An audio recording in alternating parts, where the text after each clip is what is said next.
क्या आपको thyroid related कोई मसला है? आप हाइपोथायरॉयडिज़्म के पेशेंट हैं और आपको ये नहीं पता कि इस कंडीशन के साथ, जिसको हम गिल्लड़ भी बोलते हैं, आपको क्या खाना चाहिए और किन खाने की चीज़ों से परहेज़ करना चाहिए जो कि आपकी कंडीशन को मज़ीद ख़राब कर सकती हैं। उसके साथ-साथ इसकी क्या कॉज़ेज़ हैं, क्या कॉमन साइन्स एंड सिम्पटम्स हैं जिससे आपको पता लग सकता है कि आप हाइपोथायरॉयडिज़्म के पेशेंट हैं। और कौन-सी ऐसी डाइट आपको लेनी चाहिए, क्या डाइट थेरेपी है जो इसको क्योर करने में आपकी मदद कर सकती है? सो बिस्मिल्लाहिर्रहमानिर्रहीम, अस्सलाम वालेकुम, welcome back to my channel. मैं उम्मीद करती हूँ कि आप सब खैरियत से होंगे और अपनी ज़िंदगी को अच्छे से गुज़ार रहे होंगे। आज मैं बात करूँगी हाइपोथायरॉयडिज़्म के बारे में। सबसे पहले हाइपोथायरॉयडिज़्म है क्या? आपको जो नेक का फ्रंट होता है, वहाँ पर एक थायरॉइड ग्लैंड प्रेज़ेंट होता है। उसका काम क्या होता है? थायरॉइड रिलेटेड हार्मोन्स को प्रोड्यूस करना और स्टोर करना, जो कि आपकी बॉडी के ऑलमोस्ट हर ऑर्गन को चाहिए होते हैं अपने काम को इफेक्टिवली करने के लिए। जब आपकी बॉडी में आपका thyroid gland thyroid related hormone, खास तौर पर थायराइड स्टिमुलेटिंग हार्मोन को प्रोड्यूस नहीं करता एक इनफ अमाउंट में, तो उस कंडीशन को हम हाइपोथायराइडिज्म बोलते हैं। अब हाइपोथायरॉयडिज़्म की क्या कॉमन कॉजेज़ हैं, क्या सिम्पटम्स हैं? सबसे पहले तो साइन्स एंड सिम्पटम्स की अगर हम बात करें, तो हाइपोथायरॉयडिज़्म की कंडीशन में आपको को नॉर्मली फटीग फ़ील होती है, आपका वेट गेन होना शुरू हो जाता है, स्किन बड़ी ड्राई फ्लेकी हो जाती है, आपका कोलेस्ट्रॉल लेवल हाई रहना शुरू हो जाता है और फीमेल्स में उनका जो मेंस्ट्रुअल साइकिल है, वो डिस्टर्ब हो जाता है। कॉमन कॉजेज़ क्या है? Normally iodine deficiency, different medication treatments और समटाइम्स आपका जो थायराइड है वहाँ पर इन्फ्लेमेशन भी वजह बनती है हाइपोथायरॉयडिज्म की। हाइपोथायरॉयडिज्म का जो फर्स्ट लाइन ऑफ ट्रीटमेंट है वो होती है थायराइड रिप्लेसमेंट थेरेपी। एक मेडिकेशन थेरेपी होती है, डिफरेंट ड्रग्स का इनटेक करवाया जाता है हार्मोन्स रिलेटेड, जो कि नॉर्मली यूज किया जाता है। लेकिन मैं आपको बताऊंगी कि डाइट के थ्रू आप इसको कैसे ट्रीट कर सकते हैं। ऐसे कौन से इंपॉर्टेंट न्यूट्रिएंट्स हैं जो आपको लेने चाहिए हाइपोथायरॉयडिज्म की कंडीशन में, अपनी कंडीशन को मज़ीद प्रिवेल होने से रोकने के लिए। सबसे पहले तो आपकी बॉडी में जो आपको कॉमन न्यूट्रिएंट्स रिक्वायर हैं, आपको vitamin D, zinc, thiamine, magnesium, selenium और आयोडीन का इंटेक प्रॉपर लेने की खास ज़रूरत है। क्यों ज़रूरत है? वो भी मैं वन बाय वन बता देती हूँ। सबसे पहले बात कर लेते हैं आयोडीन की। आयोडीन एक एसेंशियल मिनरल है जो कि आपको थायरॉइड हार्मोन्स को बनाने के लिए रिक्वायर होता है। और अगर इसकी डेफिशिएंसी हो जाती है तो आप हाइपोथायरॉयडिज्म की तरफ चले जाते हैं। इसलिए आयोडीन को सफिशिएंट अमाउंट में लेना बड़ा ही ज़रूरी है। उसके अलावा अगर हम मज़ीद बात करें कि आयोडीन लेते हुए आपको किस बात का ध्यान रखना है, आपने इसको एक्सेसिव अमाउंट में नहीं लेना, वो आपके लिए हार्मफुल हो सकती है। जितना आपको रिकमेंड किया जाए किसी कंसल्टेंट से कंसल्ट ज़रूर करें कोई भी सप्लीमेंट लेने से पहले। अदरवाइज़ आप में हाइपरथायरॉयडिज्म का इश्यू आ सकता है। सेकंड इंपॉर्टेंट न्यूट्रिएंट जो कि हाइपोथायरॉयडिज्म के पेशेंट्स को लेना चाहिए वो है सेलेनियम।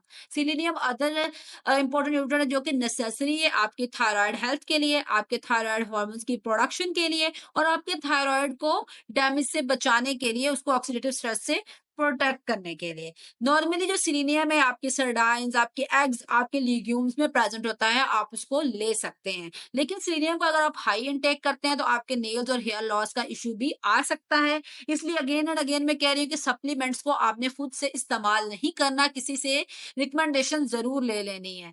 अब नेक्स्ट न्यूट्रिएंट की बात करूँ तो ज़िंक आपको फिर एक ऐसा न्यूट्रिएंट है जो कि हार्मोन्स की प्रोडक्शन के लिए रिक्वायर है, आपके थायराइड के प्रॉपर फंक्शन के लिए आपको चाहिए और इसको आप प्रॉपर अपना इंटेक ज़िंक का रखेंगे तो तभी आपका थायराइड अच्छे से काम करेगा। अदर न्यूट्रिएंट्स की बात करें तो विटामिन डी भी बड़ा अहम है, उसका बड़ा इंपॉर्टेंट रोल होता है। अगर उसकी डेफिशिएंसी है तब भी आप हाइपोथायरॉयडिज्म की तरफ चले जाते हैं। आप अगर विटामिन डी को प्रॉपर अमाउंट में लेते हैं तो आपके बहुत सारे जो सिम्पटम्स हैं हाइपोथायरॉयडिज्म के, चाहे फटीग हो, चाहे और डिफरेंट फंक्शंस हो, वो भी साथ-साथ रिकवर हो जाते हैं। अदर इंपॉर्टेंट न्यूट्रिएंट्स की बात करें तो मैग्नीशियम, बी12 और आयरन भी बहुत अहम है। इनका भी आपको प्रॉपर इंटेक का ध्यान रखना होता है अगर आप हाइपोथायरॉयडिज्म के पेशेंट हैं, आपको ये मसला हो चुका है तो। इन न्यूट्रिएंट्स को प्रॉपर अमाउंट में लेके आप अपनी कंडीशन को ट्रीट कर सकते हैं। ये ऐसे न्यूट्रिएंट्स हैं जो कि आपके थायराइड के फंक्शन, थायराइड हार्मोन्स की प्रोडक्शन के लिए एक अहम किरदार अदा करते हैं। अब बात कर लेते हैं ऐसे कौन से फूड्स हैं जो कि हाइपोथायरायडिज्म के पेशेंट्स के लिए वर्स्ट हैं, उनको नहीं लेने चाहिए, उनको उन फूड्स का इंटेक जो है लिमिट करना चाहिए, अवॉइड करना चाहिए। टॉप ऑफ द लिस्ट आ जाता है ग्लूटन। ग्लूटन रिच फूड्स आपका गंदुम हो गया, आपके चावल हो गए, इन चीज़ों को आपने अवॉइड करना है। आपने ध्यान रखना है कि आप ग्लूटन फ्री डाइट लें, क्योंकि बहुत सारी रिसर्चेज़ इस बात को साबित करती हैं कि जो ग्लूटन है, आपकी इस कंडीशन को मज़ीद वर्स कर सकता है। ग्लूटन एक प्रोटीन होती है बेसिकली, जो डिफरेंट सीरियल्स में प्रेज़ेंट होती है। अब आप कौन से सीरियल्स ले सकते हैं, तो आप जौ, बाजरा ले सकते हैं, आप कॉर्न को ले सकते हैं एज़ अ रिप्लेसमेंट, गंदुम और आप चावल को छोड़ के। उसके अलावा जो अल्ट्रा प्रोसेस्ड फूड्स हैं, उनको आपने ध्यान रखना है कि आप ना लें। आप डिफरेंट जो बेवरेजेस मार्केट में अवेलेबल होती हैं, उनको ना लें। अगर इन सारी चीज़ों को आप अवॉइड करेंगे, हेल्दी ऑप्शन की तरफ जाएँगे, तो अल्टीमेटली जो आपका वेट गेन का इश्यू आ रहा है, वो भी लूज़ होगा और आप एक हेल्दी रिकवरी की तरफ जाएँगे। आपके नॉर्मल हार्मोन प्रोडक्शन होने के चांसेस बढ़ जाते हैं।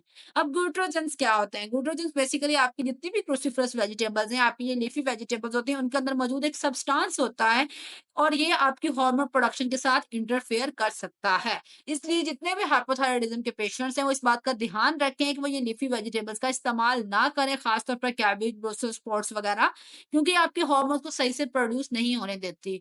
और जितने भी इसकी स्मूदीज़ और जूसेज़ हैं, वो तो हरगिज़ इस्तेमाल ना करें। कुछ ऐसी क्रूसीफरस वेजिटेबल्स हैं जो आप ले सकते हैं, लेकिन एक कम अमाउंट में, क्योंकि जिनमें कम ये ग्लूटाथियोन्स प्रेज़ेंट होते हैं, वो जब आप कुकिंग करते हैं, तो जो रिमेनिंग अमाउंट होती है, वो भी उसमें ही कुकिंग में डिस्ट्रॉय हो जाती है। आप डिफरेंट मेडिकेशंस आप ले सकते हैं, डिफरेंट थायराइड मेडिकेशंस आप ले रहे होते हैं। तो उस थायराइड मेडिकेशन के साथ आपने डाइट का बड़ा ध्यान रखना होता है। अगर आप उसको सही तरह से नहीं लेते, तो आपका मसला ट्रीट होने की बजाय वर्स हो जाता है। नॉर्मली लेवोथायरोक्सिन की ड्रग यूज़ की जाती है, तो आपने ध्यान रखना है कि आपने जब भी वो इनटेक करनी है, तो 30 टू 60 मिनट बिफोर ब्रेकफास्ट लेनी है या 3 से 4 घंटे अपने डिनर के बाद लेनी है। इसको हमेशा एम्प्टी स्टमक आपने लेना है, किसी भी फूड के साथ नहीं लेना। उसके साथ-साथ आपने ये भी ध्यान रखना है कि आप कॉफ़ी का इंटेक उन मेडिकेशंस के साथ ना करें, वो आपकी इस मेडिकेशन की अब्ज़ॉर्प्शन को डिस्टर्ब कर सकती है। सो उसके अलावा अगर मज़ीद मैं बात करूँ, तो आपने आयरन और कैल्शियम की सप्लीमेंट्स को भी थायरॉइड मेडिकेशन के साथ नहीं लेना। अदरवाइज़ आपके दोनों चीज़ों के जो पॉज़िटिव साइड है, पॉज़िटिव इफ़ेक्ट्स हैं, वो डिस्ट्रॉय हो सकते हैं। अब बात कर लेते हैं उन फूड्स की जो कि थायराइड के पेशेंट्स को, हाइपोथायरायडिज्म के पेशेंट्स को इनटेक करने चाहिए अपनी कंडीशन को इम्प्रूव करने के लिए। तो उनको ध्यान रखना चाहिए कि उनकी डाइट न्यूट्रिशनली रिच हो, उनकी ओवरऑल हेल्थ प्रमोट हो, जिससे उनका वेट भी मेंटेन्ड हो और जितने भी हाइपोथायरायडिज्म रिलेटेड आने वाले मसाइल हैं, जैसे कि हार्ट डिजीज़, ओबेसिटी या डायबिटीज़, उन सारी चीज़ों से वो बच सके एक बैलेंस डाइट लेके, एक न्यूट्रिशनिस्ट डाइट लेके। क्योंकि हाइपोथायरायडिज्म आपको बहुत सारे और वर्स कंडीशन की तरफ लेकर चला जाता है। डाइट की बात करें, सबसे पहले तो डाइट हाई इन फाइबर होनी चाहिए, जो कि उनके कॉन्स्टिपेशन के रिस्क को कम करवा सकती है। कॉन्स्टिपेशन एक बड़ा इंपॉर्टेंट सिम्पटम है आपके हाइपोथायरायडिज्म का। तो ये सिम्पटम उससे क्योर होगा अगर फाइबर रिच डाइट वो लेते हैं। वेजिटेबल्स की बात करें, तो उसमें उनको स्पिनच ले सकते हैं, कैरट ले सकते हैं, स्वीट पोटैटो, पोटैटो पीस वगैरह सारी वेजिटेबल्स वो ले सकते हैं एक्सेप्ट क्रूसीफरस वेजिटेबल्स। फ्रूट्स की बात करें, तो फ्रूट्स में वो डिफरेंट फ्रूट्स ले सकते हैं, like berries, apples, peach, pear, इस तरह के फ्रूट्स वो इंटेक कर सकते हैं। अगर हम मीट ग्रुप की बात करें, तो उनको जो बड़ा गोश्त होता है, जो बीफ है या मीट है, उसको ट्राई करना है कि वो अवॉइड करें।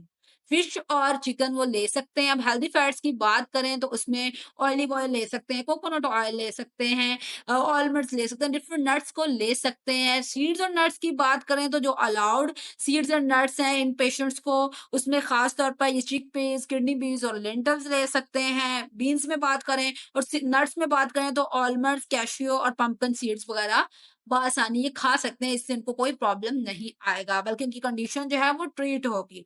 ये सारे ऐसे फूड हैं जिनमें वो सारे न्यूट्रिएंट्स मौजूद हैं जो कि इन पेशेंट्स को चाहिए होते हैं। बस इन पेशेंट्स को ये ध्यान रखना होता है कि ये ग्लूटेन फ्री डाइट पर ध्यान दें, अपनी डाइट में डेयरी प्रोडक्ट्स का इस्तेमाल ना करें और क्रूसिफरस वेजिटेबल से दूर रहें। डेयरी के सब्स्टिट्यूट ये ले सकते हैं, लाइक कोकोनट मिल्क ले सकते हैं, कैशियो मिल्क ले सकते हैं, योगर्ट ले सकते हैं, वो भी कोकोनट वाली, या आलमंड मिल्क ले सकते हैं। स्पाइसेस एंड हर्ब्स की बात करें, तो वो नॉर्मली जो नॉर्मल पर्सन ले सकते हैं, वो ये ले सकते हैं। बेवरेजेस में वाटर, अनस्वीटेंड टी, कॉफी और स्पार्कलिंग वाटर ले सकते हैं। उसके अलावा जितनी भी सॉफ्ट ड्रिंक्स हैं, जितनी भी स्वीटेंड बेवरेजेस हैं, वो हाइपोथायरायडिज्म के पेशेंट्स को हाइली रिस्ट्रिक्टेड होती हैं, वो नहीं ले सकते क्योंकि अगर वो इस तरह की डाइट की तरफ जाएँगे तो उनकी कंडीशन जो है मज़ीद वर्स हो सकती है। अब मैं आपको एक लास्ट पर आसान सा डाइट प्लान बता देती हूँ, उसको फ़ॉलो करके भी आप अपनी हाइपोथायरायडिज़्म की कंडीशन को खुद से कंट्रोल कर सकते हैं, उसको मैनेज कर सकते हैं। उसको आप ध्यान से देख लीजिएगा, मैं जस्ट आपके साथ थोड़ा-सा शेयर कर देती हूँ, बाकी मैंने इन डिटेल ऐड कर दिया, आप उसको देख लीजिएगा। जैसे कि सिंपली मैंने आपको फूड्स बताए कि आपने अपनी डाइट प्लान में बस ये ध्यान रखना है कि आप कोई डेयरी सोर्स नहीं लेंगे, आप कोई क्रूसीफरस वेजिटेबल नहीं लेंगे और आप ग्लूटेन फ्री डाइट लेंगे। उसके साथ-साथ जितने भी अल्ट्रा प्रोसेस्ड फूड्स हैं, उनको आप नहीं लेंगे, जितने भी स्वीटेंड बेवरेजेज़ हैं, उनको आप नहीं लेंगे। उसके अलावा जितने भी ऑप्शंस मैंने आपको बताए हैं, सबको आप अपने डाइट प्लान में एडजस्ट कर सकते हैं और अपनी कंडीशन को खुद से अच्छे से कंट्रोल कर सकते हैं। जितने भी इसके सिम्पटम्स हैं, चाहे वो टायर्डनेस हो, वेट गेन हो, हेयर लॉस हो, नेल्स लॉस हो, इन सारी चीज़ों को आप कंट्रोल कर सकते हैं। So thank you for watching my video. Don't forget to comment, share, like and subscribe. I hope so कि आपको ये वीडियो इन्फॉर्मेटिव लगी होगी। Thank you.